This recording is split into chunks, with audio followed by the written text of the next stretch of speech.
نحمدہ ونصلی ونصلی علی رسول الکریم فاما بعد فاعوذ باللہ من الشیطان الرجیم بسم اللہ الرحمن الرحیم۔ میرے قائد بابا پیٹرولیم جناب عبدالسمیع خان صاحب اور اسٹیج پر دیگر ہماری پوری پاکستان کی کیبنٹ اور میرے یہاں بیٹھے ہوئے تمام بزنس کمیونٹی کے لوگ اور تمام ڈیلر حضرات، السلام علیکم۔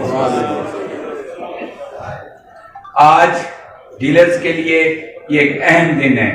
ہمارے قائد بابا پیٹرولیم عبدالسمیع خان کراچی سے لے کر خیبر تک، چلاس تک، تافتان تک، چترال تک، چاہے وہ ڈیلر بابا کو ملا ہے یا نہیں ملا، لیکن بابا نے ہمیشہ اپنے ڈیلر کی کسی بھی پریشانی میں صبح 6 بجے سے لے کر رات 2 بجے تک بابا آن لائن رہتے ہیں۔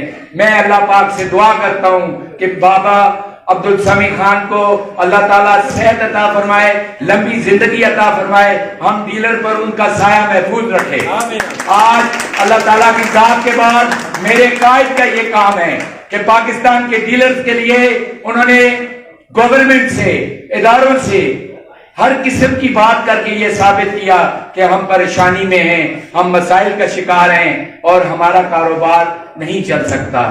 تو سب سے بڑی بات اور خوشی یہی ہے کہ بابا پیٹرولیم، قائد پیٹرولیم بابا عبدالسمیع خان پاکستان بھر کے 12,000 پیٹرولیم ڈیلرز کی ایک سرپرست شخصیت ہیں، اور اللہ تعالیٰ انہیں اسی طرح کامیابیاں کامرانیاں عطا فرمائے۔ پاکستان زندہ باد، عبدالسمیع خان زندہ باد، پی پی ڈی اے پاکستان زندہ باد۔